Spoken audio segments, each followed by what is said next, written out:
Hi Taurus, this is Tisch Aitken, and this is your monthly report for the month of May 2022.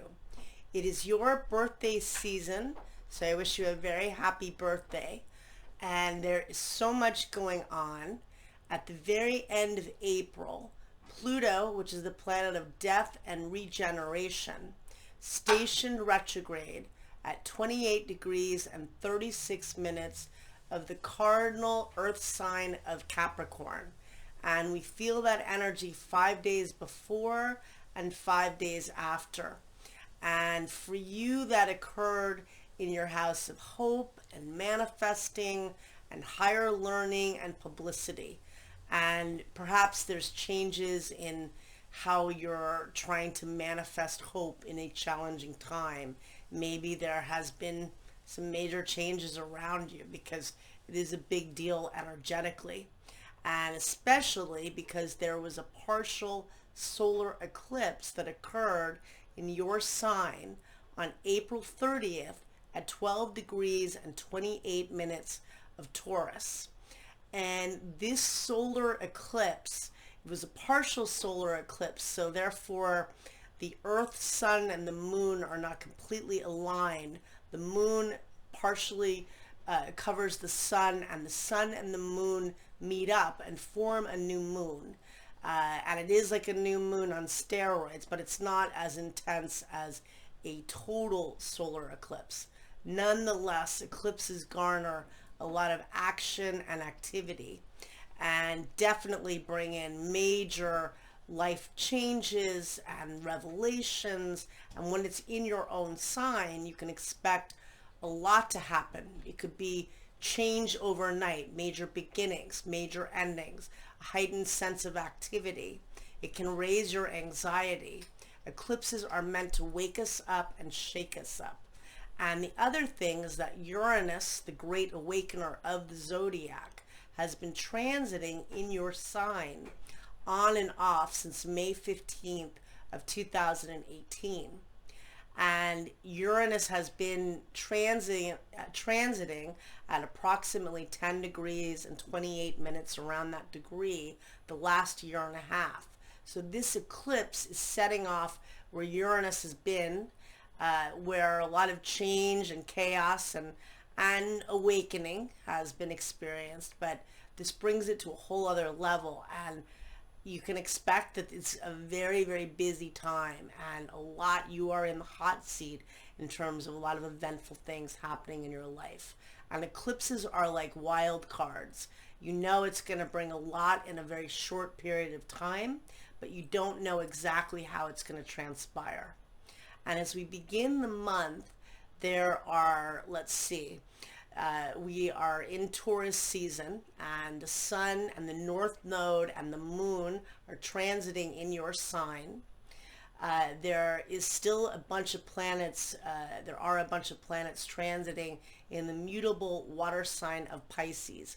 Venus, which rules your sign, is at the final degree, but Mars, which is the planet of action and passion, Juno, which is an asteroid that represents partnering, Neptune, which represents spirituality and imagination, and Jupiter, the Grand Benefic, the planet of expansion and abundance, are all transiting in your house of friends and groups and networking.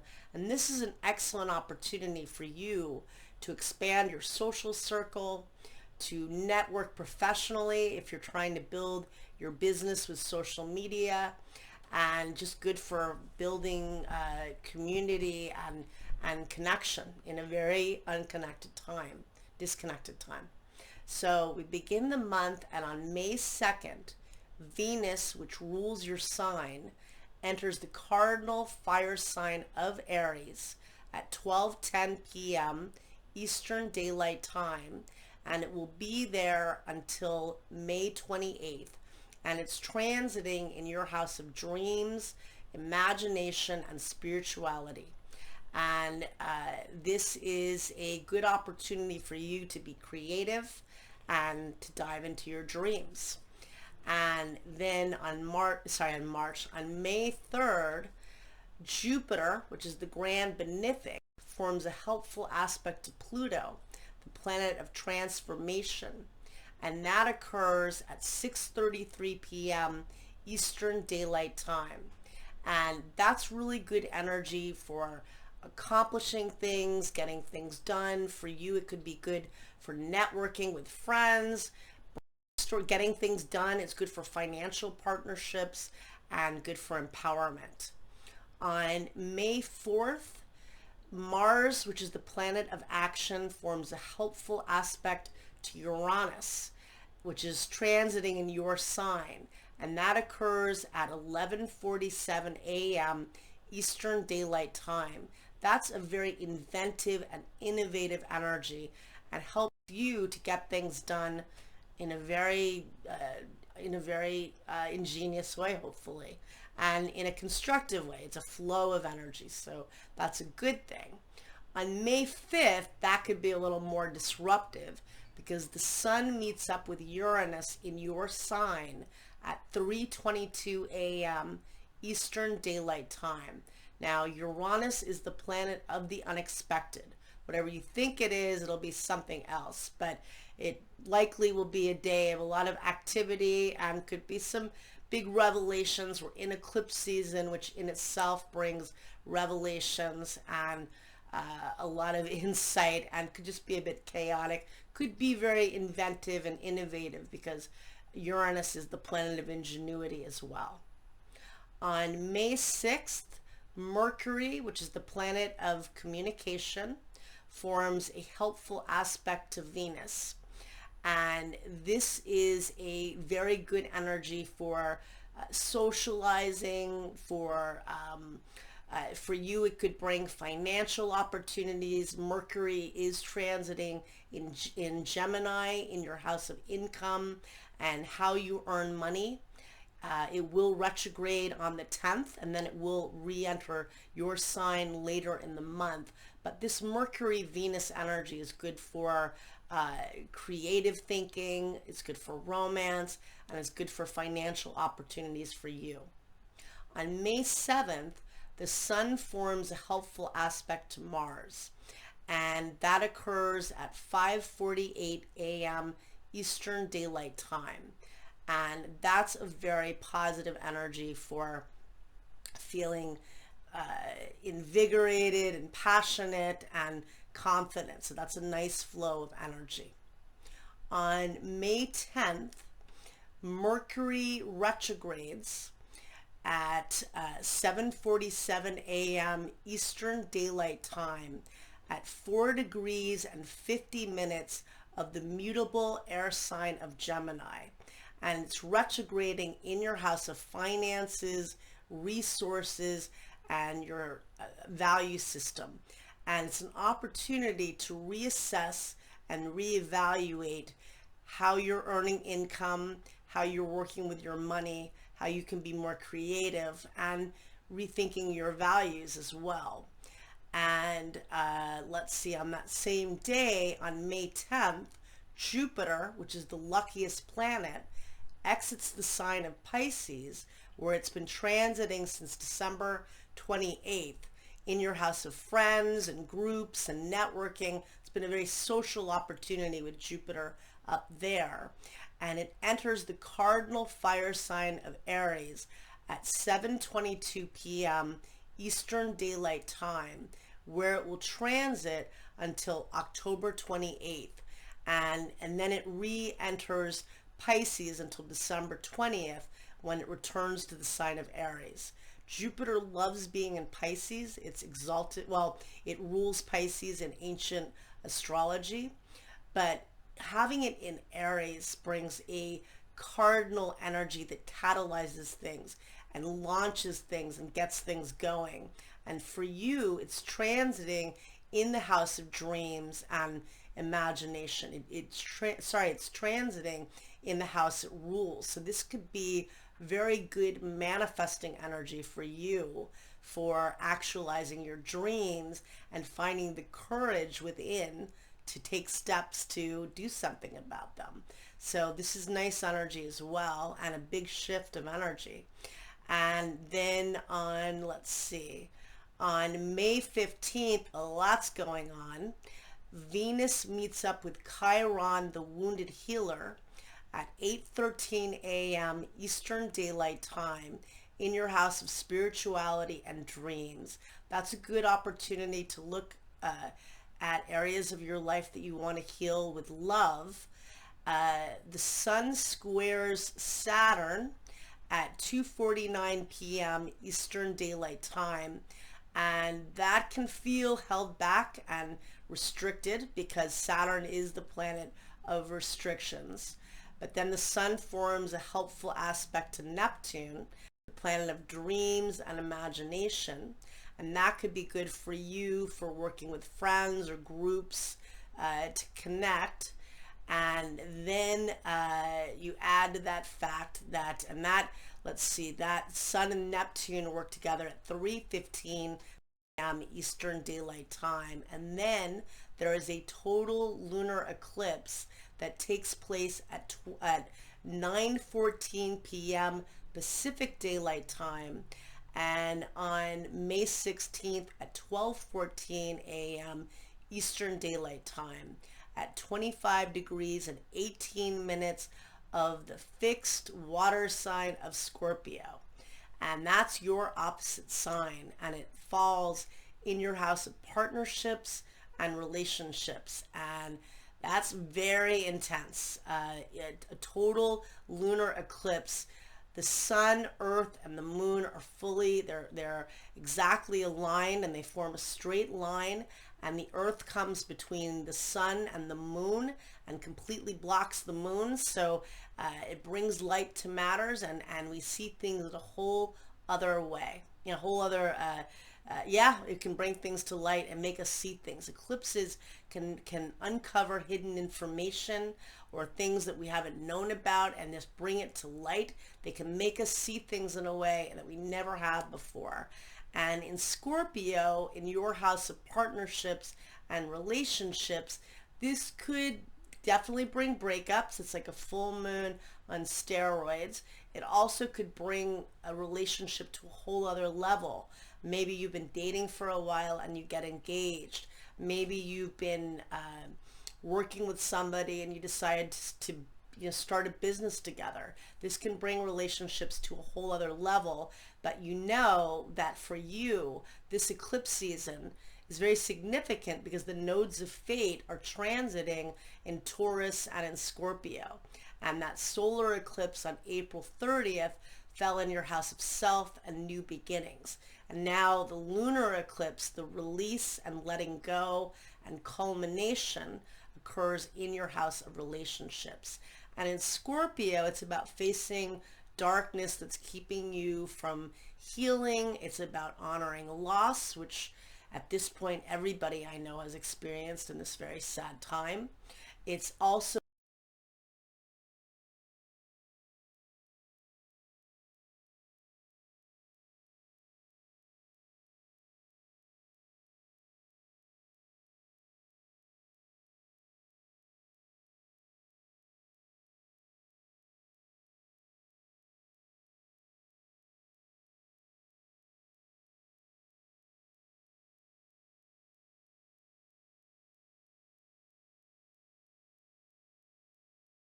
next.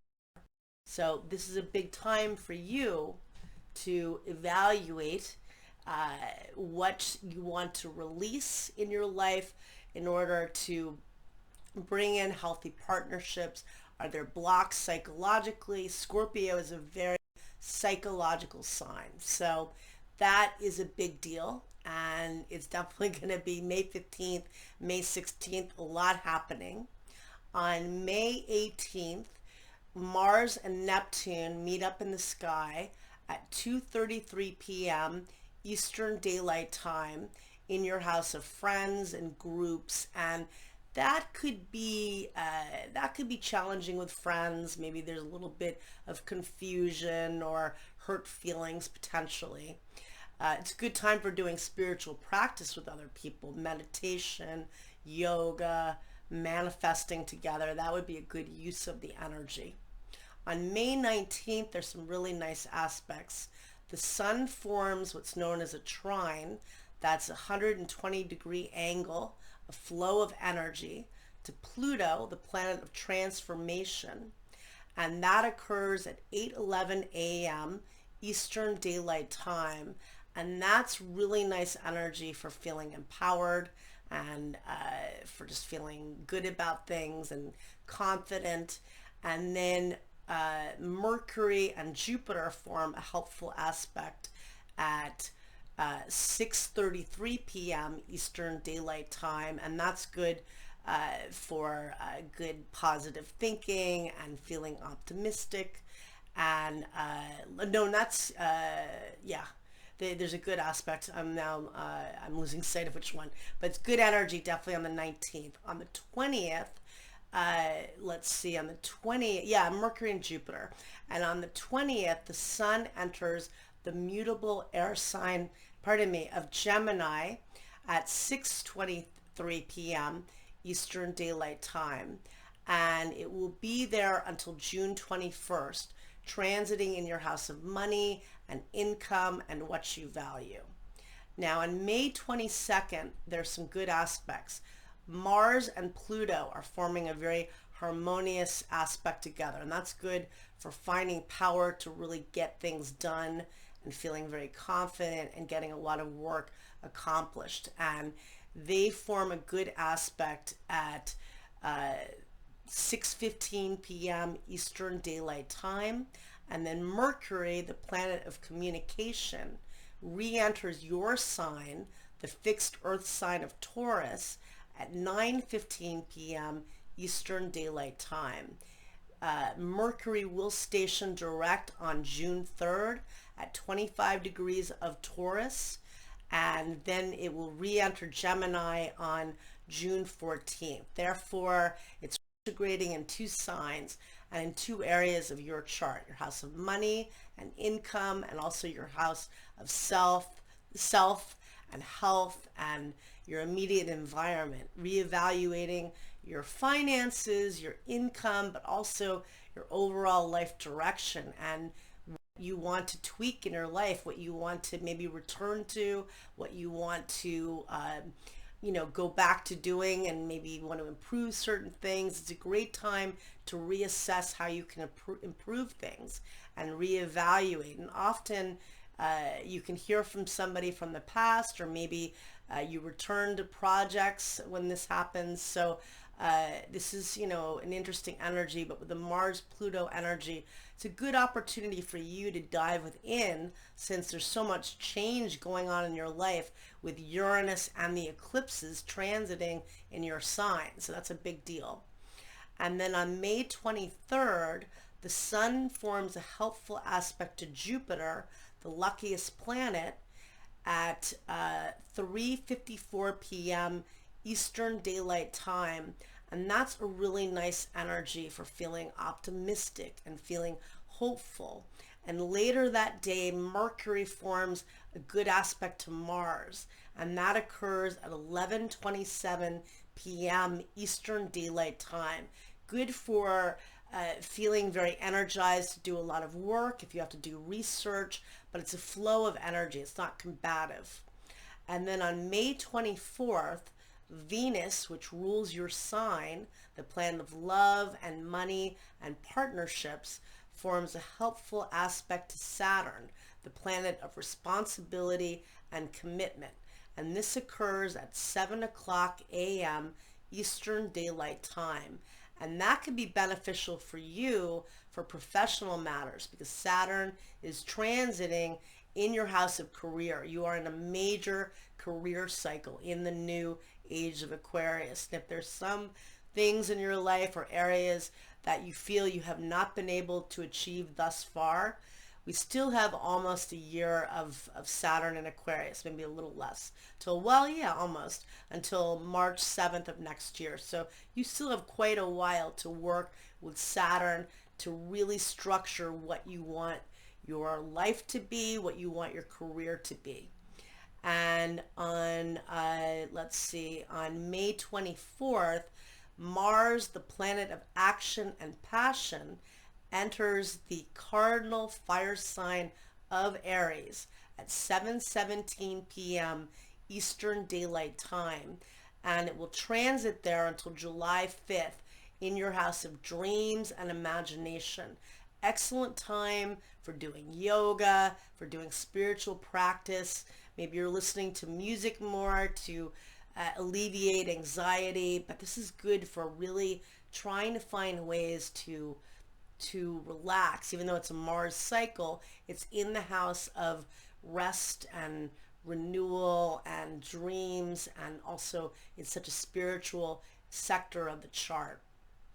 On May 25th, Mercury forms a very good aspect to Pluto at 5:49 a.m. Eastern Daylight Time, and that's a really good aspect for coming up with very imaginative ideas, for promoting yourself and working with your dreams and with your intuition. On let's see, on May 28th, Venus changes signs and enters your sign at 10:46 a.m. Eastern Daylight Time, and it will be there until June 22nd. Venus rules Taurus. It loves being in your sign. It's very sensuous. It's very creative. It's very fertile. It's very romantic. And this is excellent for you. It magnetizes new opportunities. It brings, it's great for your social life. It's great for your professional life. If you're trying to fix up your appearance in any way, maybe you're changing your hair or you're getting some new clothes, that's a good opportunity. Some people may want to wait till Mercury stations direct. I don't think that's such a huge deal. If Venus were retrograde, that would be another thing. But this is a great opportunity. And if you're single and you want to date and meet new people, this is phenomenal. So nice energy. And then on May 29th, Mars meets up with Jupiter, the luckiest planet, at 6:31 a.m. Eastern Daylight Time. That's an aspect of good fortune, and that's in your house of imagination. And then on May 30th, there is a new moon that takes place at 7:30 a.m. Eastern Daylight Time at 9 degrees and 4 minutes of the mutable air sign of Gemini, and it falls in your house of money and income. And this is an excellent opportunity to do the law of abundance, to set new intentions and plant new seeds, and it brings new opportunities to create and make money. I wish you a lot of luck. It's a very busy time in the world, and certainly for you. The eclipses are in your sign axis. Good luck and take care.